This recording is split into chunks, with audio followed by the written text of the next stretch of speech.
saya mau menyampaikan inilah kunci untuk semua aspek kehidupan. Saudara, ketika Israel menghadapi Laut Merah, di tengah-tengah kebingungan, di tengah-tengah kesumpekan, dari belakang dikejar, dari depan dihadapkan kepada kematian. Dan cara satu-satunya menyeberang ke sana adalah mempercayai Dia, menerima kebenarannya. Tiang awan, tiang api yang sudah dinyatakan. Begitu pula dengan Daniel saat dilemparkan ke dalam gua singa. Tidak ada jalan keluar. Tangga keluar satu-satunya dari lubang itu hanyalah mempercayai Dia dengan menerima kebenaran yang selama ini Dia sudah nyatakan. Dan ketika Maria menangis di samping makam kakaknya Lazarus, tidak ada obat, tidak ada nasihat yang bisa meredakannya. Obat untuk lukanya hanya ada di dalam Yesus yang berkata, percayalah kepadaku dengan menerima kebenarannya. Percayalah kepadanya dengan seluruh kebenarannya. Percaya yang membuatmu kudus selamanya, suci selamanya, layak selamanya, berkenan selamanya. Itu sebabnya ketika tidak menyangka orang yang engkau cintai, sahabat yang engkau percayai, tiba-tiba mengkhianatimu, percayai saja dia dengan kebenarannya.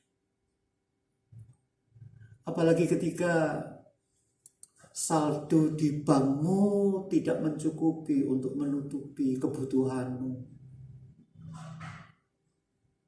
Tahu saudara, percayai saja dia dengan kebenarannya.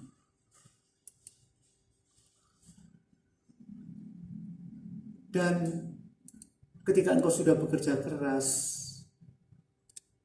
yang seharusnya mendapat aplaus, tapi tidak mendapatkan pujian yang pantas, bahkan dipandang dengan sebelah mata, percayai saja dia. Ketika engkau menganjurkan, menyodorkan apa yang menjadi ide, apa yang menjadi sesuatu yang luar biasa menurutmu, tetapi itu tidak difahami, bahkan kau dikritik dan difitnah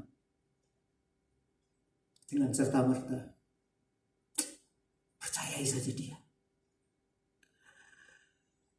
Ketika kamu tidak tahu jalan mana yang harus ditempuh, sementara pendeta siapapun ngomong, oh begini loh, engkau harus sungguh-sungguh, engkau harus ini dan itu. Padahal jalan keluarnya cuma percayai saja dia. Apalagi ketika hidup terasa sudah berakhir, kayaknya dengan virus ini ternyata banyak hal yang dirampas. Dan seolah-olah tidak ada lagi kebahagiaan. Percayai saja dia. Nabi Habakuk pasal yang pertama ayat yang kedua berteriak, berapa lama lagi Tuhan aku berteriak, tetapi tidak kau dengar. Aku berseru kepadamu penindasan, tetapi tidak kau tolong.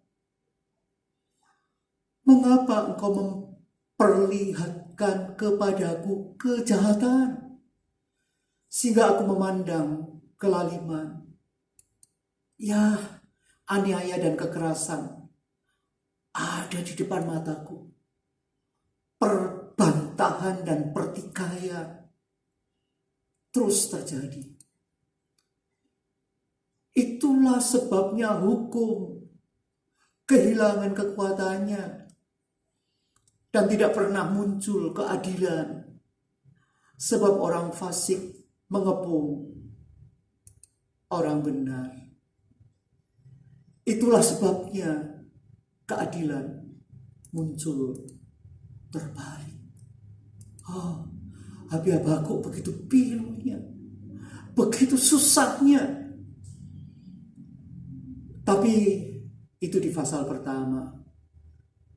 Seperti Ayub di pasal pertama, Tuhan memberi, Tuhan pula mengambil. Tapi pasal 40, yang mau aku cabut semuanya perkataan itu. Seperti ini di dalam Habakuk pasal yang pertama. Tapi di dalam Habakuk pasal yang ketiga ayat 17. Dia mengatakan terbalik dengan apa yang menjadi keluhannya tadi.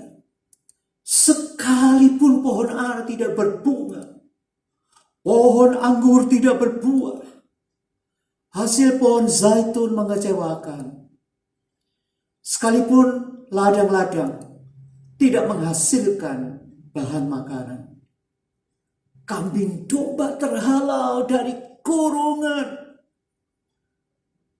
dan tidak ada lembu sapi dalam kandang yang bisa diperah susunya mungkin. Katanya, namun aku akan bersorak-sorak di dalam Tuhan, beria-ria di dalam Allah yang menyelamatkan aku. Ayat 19 katakan, Allah Tuhanku itu kekuatanku. Ia membuat kakiku seperti kaki rusa. Ia membiarkan aku bercecak di bukit-bukit.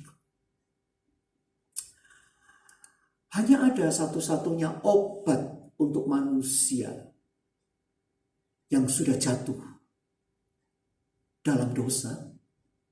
Dan obatnya bukanlah intimidasi. Keharusan melakukan ini itu. 7 langkah, 3 cara yang akan semakin menyebabkan rasa bersalah. Hal supranatural itu cuma Yesus. Ia adalah kasih karunia Allah yang mentransformasi, yang mengubah, yang membaharui. Coba saudara perhatikan, apa yang bisa mengubah orang berdosa menjadi orang kudus? Apakah anjuran pendeta? Apakah anjuran ngomong ini dan itu? Perhatikan. Hanya anugerah. Apa yang bisa menyelesaikan hati yang sedang gelisah, gundah, tidak tahu bagaimana jalan keluarnya? Perhatikan. Bukan karena engkau melakukan ini dan itu, berdoa, puasa, dan sebagainya. Hanya anugerah. Bahkan di tengah-tengah kebencian dan perselisihan, perpecahan dan iri hati atau cemburu, obatnya adalah hanya anugerah. Haleluya. Amin.